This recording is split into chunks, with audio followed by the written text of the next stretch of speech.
Air Transat Airlines Flight 236 was heading from Toronto to Lisbon. It was midnight, and the aircraft was cruising at an altitude of 39,000 feet over the Atlantic Ocean. Pilots face this situation every day, and there was nothing abnormal in it, but there was something in the aircraft that was about to change the entire situation in just a few moments. Here, let me tell you that, even from an altitude of 39,000 feet above the Atlantic Ocean, the ground is not visible far and wide. There, the captain suddenly realized that the plane's fuel was about to run out. It was a very scary situation for the two pilots, because running out of fuel over the Atlantic Ocean means only one thing, and that is death. This incident happened on the 23rd of August, 2001. Air Transat Airlines Airbus A330 was being prepared at Toronto Pearson Airport to travel from Toronto to Lisbon. It was supposed to be a 7-hour non-stop flight, and therefore 48 metric tons of fuel was put into it. And after the preparation, the boarding process was initiated. At that time, it was 9 p.m. local time. Flight 236 had a total of 293 passengers and 13 crew members, including 2 pilots, on board. The flight captain, 48-year-old Robert Pish, who had 16,000 hours of flight experience. The first officer, 28-year-old Dirk de Jager, he also had 5,000 hours of experience, including 400 hours of flying the same Airbus A330 aircraft. Talking about the aircraft, it was a state-of-the-art Airbus A330 model at that time, which was only 2 years old. All in all, neither was there any lack of experience in the pilots, nor was there any fault in the aircraft. After completing all flight checks, the pilots taxied Flight 236 to the runway, and with ATC's permission, they took off. After takeoff, the pilot steered the plane across the Atlantic Ocean towards Lisbon. Within a few minutes, the aircraft reached its cruising altitude of 39,000 feet. Generally, on such long flights, pilots have relatively less active work to do, because the autopilot system handles most of the tasks. Pilots mainly monitor the situation and keep the control tower updated with their location and status during such flights. 4 hours had passed since the takeoff of Flight 236, and everything was still proceeding normally. Most of the passengers in the cabin were asleep due to the late hour. The aircraft had reached the exact center of the Atlantic Ocean, and it was at this moment that an issue occurred on the plane. According to Canadian time, at 1 o'clock in the night, the pilot noticed an abnormal reading in engine number 2, which is the right engine of the aircraft. The engine was showing high oil pressure, indicating low oil quantity and low oil temperature. The pilots were seeing this kind of error for the first time in their careers. They immediately opened the flight manual and tried to understand more about this unusual error. Normally, as the aircraft operates, the oil temperature increases with time. However, in this case, it was indicating a low temperature, which was definitely not normal. They couldn't find any information about this error in the flight manual. The pilots contacted Air Transat's maintenance unit in Canada and informed them about this error. Unfortunately, the maintenance unit was also unaware of this error. They advised the pilot to keep monitoring the error. They will contact them again after a while.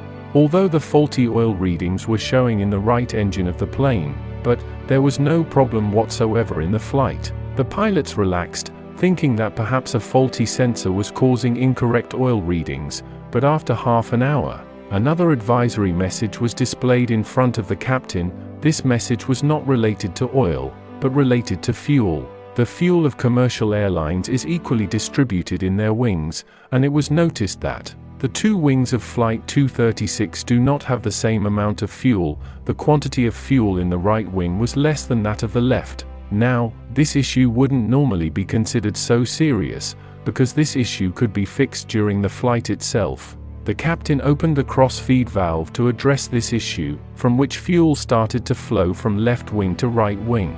And within minutes, the fuel quantity in both wings had become equal again. Just 10 minutes later, the captain started receiving a low fuel warning.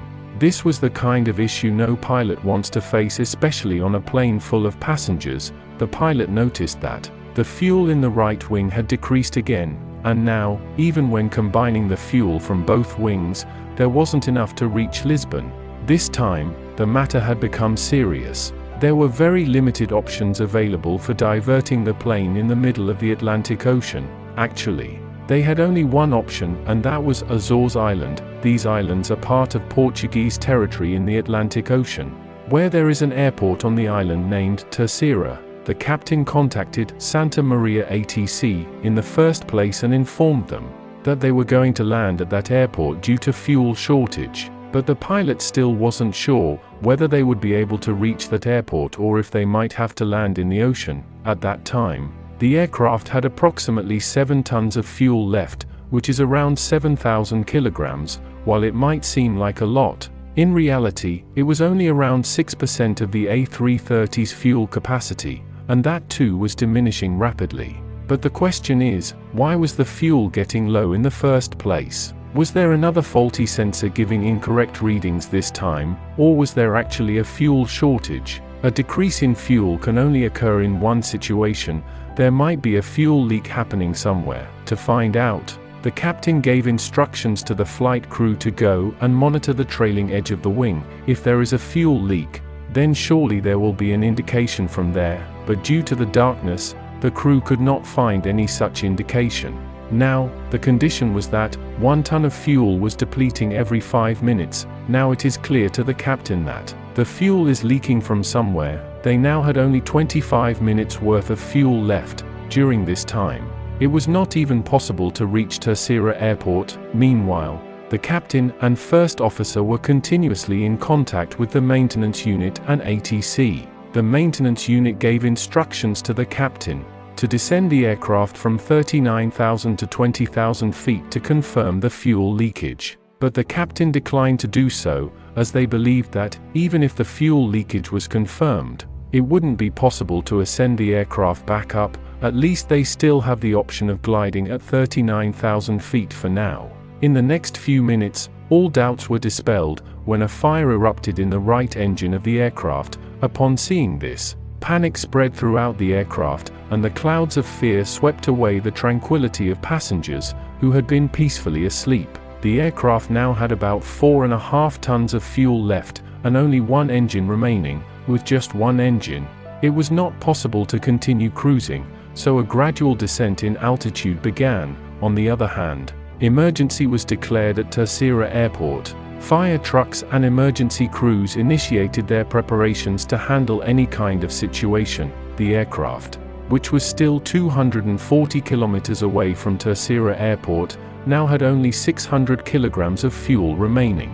In the meantime, what was feared happened, because the left engine caught fire due to running at full thrust, and now Flight 236 began gliding over the Atlantic Ocean without engines. Here, the captain's decision not to drop the aircraft to 20,000 feet proved to be absolutely correct. Due to the shutdown of both the engines, it is now dark inside the plane, because the electrical system of the plane also runs due to the engine. Fortunately, the automatic turbine of the plane came out, which generates only enough electricity from the airspeed to power the important equipment of the cockpit. Now, Terceira Airport was 120 kilometers away, and the aircraft had descended to 30,000 feet, and the captain had to cross this distance only by gliding. The darkness and pin-drop silence in the passenger cabin had created an atmosphere of fear, such silence that perhaps signaled an impending disaster. The worst-case scenario was that, if the aircraft couldn't reach the airport, it would have to land in the ocean. For this reason, the crew began preparing the passengers for a potential water landing. Landing in the ocean is dangerous in every way, because, even if the passengers survive the impact, they may drown in the water. And if they do not drown in the water, they may die of hypothermia due to the cold water. Now normally it is very difficult to glide a passenger plane without engines. Everything was dependent on the plane's pitch control, which the pilot was manually controlling using the stick. The altitude of the plane was dropping at the rate of 2,000 feet per minute, which means that in the next 15 minutes, the plane will either reach the airport or end up in the ocean. When the distance of the plane was 15 kilometers from Terceira Airport, its altitude was 13,000 feet, and normally, at such a distance, the altitude should be around 3,000 feet.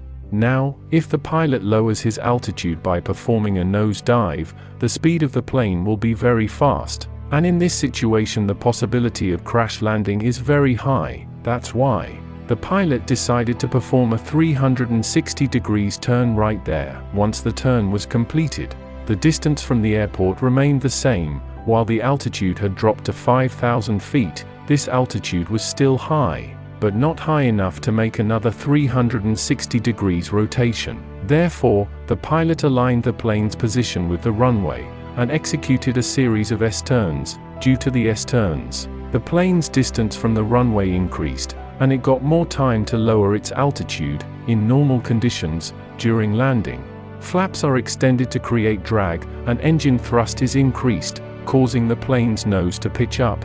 But Flight 236 did not have engine thrust. That's why this landing was very different from normal landing and very dangerous. The pilot had only one chance to land the plane, either make it or break it. In the end, the plane landed with a strong jolt on the runway, and 8 out of 12 tires burst. There had been some difficulty in stopping the plane, but finally it came to a halt while skidding. As soon as the plane stopped, a fire broke out in its landing gear, which was immediately controlled by the airport crew. Flight 236 was the first and last passenger plane in aviation history to hold the record for longest glide time without engines. When the investigation was done regarding the fuel leakage in the right engine, it was revealed that prior to takeoff in Toronto, the maintenance crew had replaced a part of the engine, but that part belonged to a different plane. Due to loose fitting, it caused vibration which burst the fuel line passing nearby.